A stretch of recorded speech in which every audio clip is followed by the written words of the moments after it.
Francisco Antonio de Sela y Arizaga es notable por ser quien proclama el primer grito de independencia en territorio peruano, en la ciudad de Tacna, el 20 de junio de 1811. Es por eso considerado prócer de la independencia del Perú.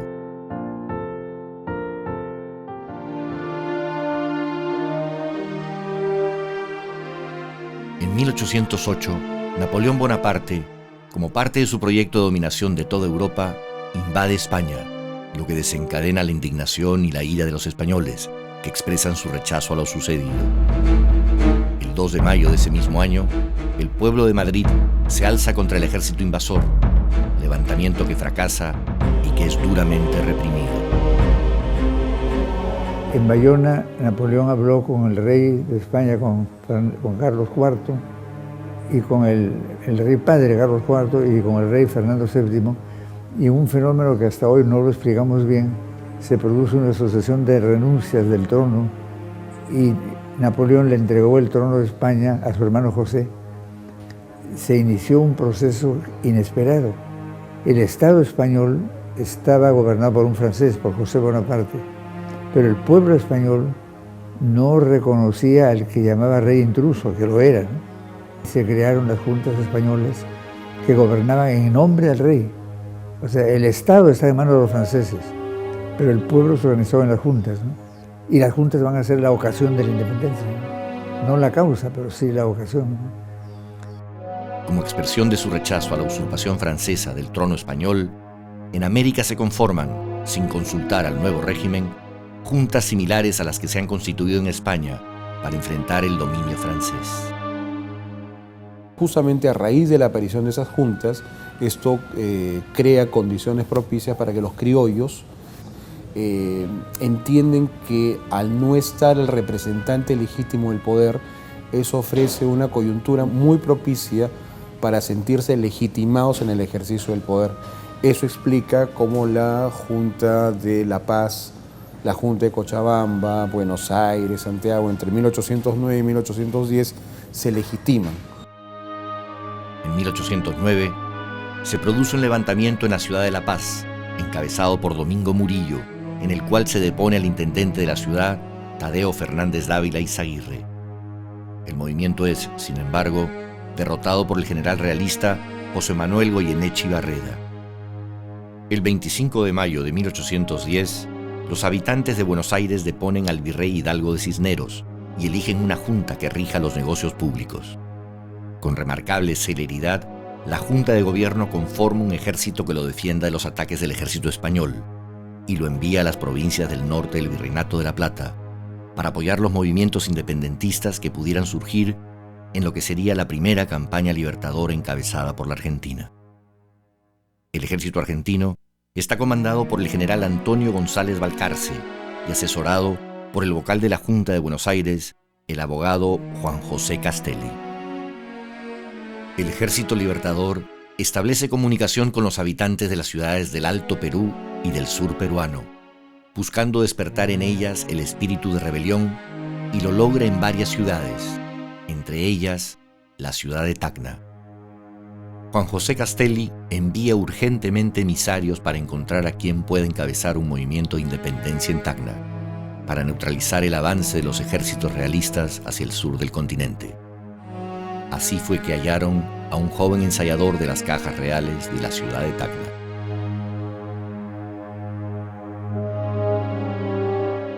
Francisco Antonio de Sela nace en Lima el 24 de julio de 1768. Es limeño, hijo de un gallego, Alberto de Serineira, y de una chalaca al parecer, Arizaga Hurtado de Mendoza. En 1792, el virrey Francisco Gil y Taboada y Lemos lo nombra balanzario y ensayador de la Real Caja de Arica, en reemplazo de su padre, que ha ejercido el mismo cargo y que ha fallecido el 18 de septiembre de 1792 en un accidente de armas en casa del cacique Toribio Ara. Sela era un funcionario español, era un hombre con un biotipo pues gallego puro, un hombre de ojos azules, un tipo casado con una mujer rica, doña María Natividad Siles Yantequera, una mujer de fortuna. La casa más bella de Tacna era la casa justamente de doña María Siles. Y y lo pierde todo. Tiene 9 hijos, lo pierde todo, lo da todo, lo entrega todo por la patria. Incitados por las comunicaciones con Castelli, se reúnen en la casa de Francisco de Sela, quien preside la reunión, un conjunto de conjurados, armados de trabucos y pistolas, que conversan sobre la posibilidad de un levantamiento contra las fuerzas españolas de la ciudad, irónicamente representantes de Napoleón en América. En realidad, lo que los anima es la defensa de los derechos del despojado Fernando VII. Tal es la extraña y contradictoria forma en que se desenvuelven los acontecimientos históricos. Entre los confabulados hay criollos, mestizos e indígenas, y entre estos últimos, el cacique de indios de Tacna, Toribio Ara, su hijo, José Rosa, y sus sobrinos Fulgencio y José Manuel Ara.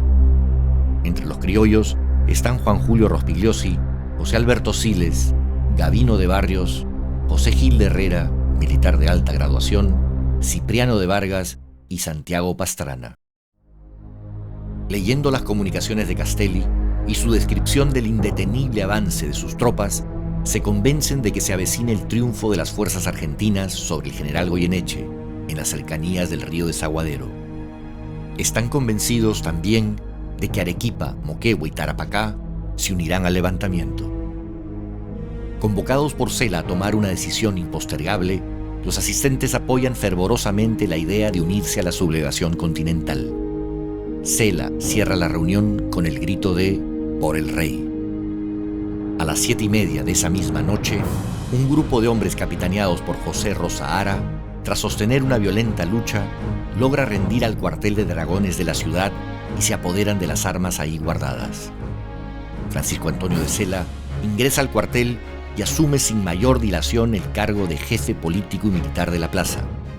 Nombra por sus ayudantes a Pedro José Gil, Fulgencio Valdés y Juan Julio Rospigliosi, y declara instalada la comandancia de armas del nuevo gobierno en el cuartel de infantería que acaba de ser ocupado.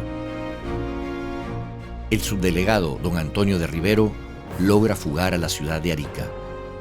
Sela decreta la reorganización del regimiento Dragones al mando del comandante don Rafael Gavino de Barrios, en reemplazo del coronel Navarro. Después de recorrer las calles del pueblo y de arengar repetidas veces a la muchedumbre, Sela regresa a la comandancia de armas a las 11 de la noche y le escribe al alcalde ordinario y comandante militar interino del puerto de Arica, Felipe Portocarrero, al que le solicita se adhiera a la insurrección. A las 8 de la noche de hoy nos hemos apoderado de ambos cuarteles y quedamos dueños de la plaza. El coronel Navarro se halla preso e incomunicado. El subdelegado ha fugado, pero sabemos que se halla oculto en la casa del párroco. Ya caerá en nuestras manos. El vecindario está tranquilo y de parte nuestra. Lamentablemente, la realidad no se ajustaba a la positiva interpretación que de ella tenía el prócer peruano.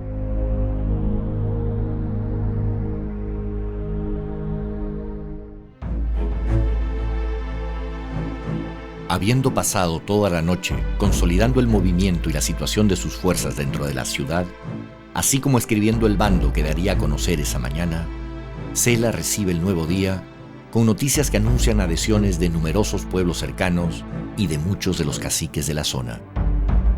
Durante esa mañana, se hace de los dineros contenidos en las cajas reales de la ciudad. El bando, que se publica esa mañana, explica las razones del levantamiento, enumera la lista de sus colaboradores y asigna funciones y tareas. Termina el segundo día del levantamiento de manera tensa, pero optimista para el prócer Sela, quien confiado espera la pronta llegada del victorioso ejército argentino.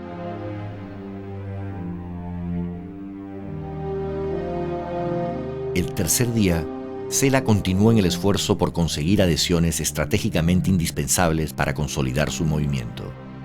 Para ello envía cartas al subdelegado de Arica, Antonio de Rivero y Araníbar, y al sargento mayor y uno de los dos alcaldes de la misma ciudad, Felipe Portocarrero Calderón, en las que los conmina a unirse al levantamiento. Encabeza las misivas con el rótulo de Comandancia Militar de la Unión Americana. Nombra nuevas autoridades civiles y militares y termina el día Sela redactando cartas para los vecinos del Valle de Sama y para los pueblos de Locumba y La Valle y Torata, incitándolos a unirse al movimiento. Las tropas, mientras tanto, se mantenían acuarteladas, listas para la revista de las Fuerzas Armadas programadas para el día siguiente. El optimismo flamea al tope en el pueblo de Tacna. Sin embargo, la tensión de los 3 extenuantes días empiezan a hacer efecto sobre el físico de Cela.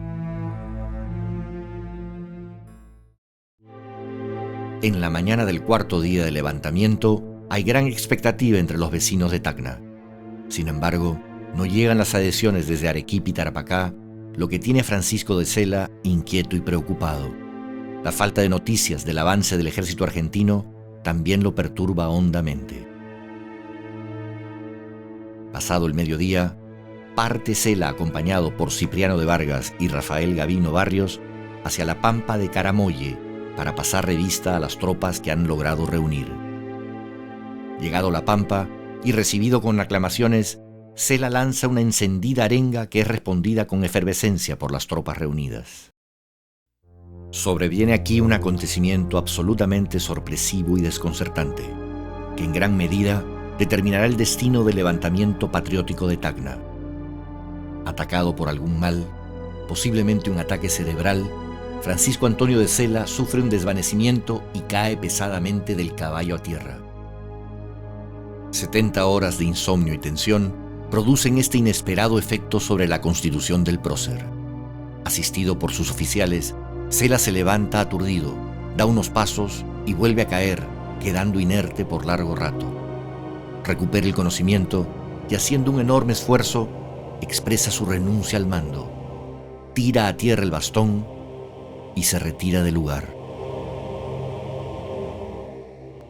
Esa enfermedad que le impide continuar prácticamente con el movimiento, algo que lo inutiliza justamente en el momento más dramático, algo totalmente inesperado. Allí creo que podríamos hablar del azar que mencionaba Sader, como una circunstancia así totalmente inesperada da por tierra con todo el movimiento, que por otro lado era difícil que pudiese triunfar sin apoyo externo.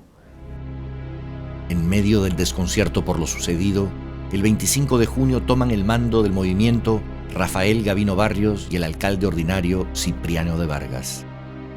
El 26 de junio, una terrible noticia termina por desbaratar finalmente el movimiento de rebelión de Tacna. El general José Manuel Goyeneche, del ejército realista, proclama la derrota del ejército argentino ocurrida a las orillas del río Desaguadero el día 20 de junio, el mismo día de la rebelión de Cela. El movimiento ha terminado con su total fracaso. En el Alto Perú, y ese mismo día, 20 de junio de 1811, Cela se pronunciaba en Tacna. Como sabemos, el movimiento de Cela triunfa en Tacna, pero Castelli es derrotado en Huaqui, cunde un poco el desánimo en Tacna. Los españoles, los realistas que habían fugado a Arica, retoman la plaza de Tacna y lo toman preso a Cela. Cela es sumariamente enjuiciado y condenado a muerte en Tacna. Un recurso es interpuesto y las autoridades de la Real Audiencia deciden su traslado y encarcelamiento en los aljibes del Real Felipe en Lima, a donde es trasladado desde Arica. Se le abre instructiva y tras un juicio que dura varios años, los parientes y amigos de Cela intervienen, ejercen presión y al parecer pagan una alta suma. Cela es finalmente condenado en 1814 a destierro del Perú y a 10 años de prisión en el presidio de Chagres, en Panamá. Francisco de Cela es trasladado a Panamá y encerrado en el presidio de San Lorenzo de Chagres. Lleva como acompañante a su hijo José Manuel, que, de 12 años, muere en 1817. El prócer, debilitado su organismo por el clima y las terribles tribulaciones anímicas, a lo que se une la permanente postergación de su pedido de conmutación de la pena, sucumbe a la muerte. Algunos biógrafos dicen que el 28 de julio de 1821, cuando San Martín proclamaba la independencia política del Perú, se la expiraba en el castillo de Chagres en Panamá, pronunciando frases como esta: mi Tacna, mi Perú, y exhaló el último suspiro. Aunque no puede asegurarse que esa sea la fecha de su muerte, es significativo y resulta hermosamente simbólico que el primer caudillo peruano en levantarse contra el poder europeo ejercido sobre los habitantes de América muere el mismo año del inicio de su declive y final disolución. Su esfuerzo será considerado desde entonces el primero en señalar el camino de la independencia por la cual luchará y alcanzará finalmente el pueblo del Perú.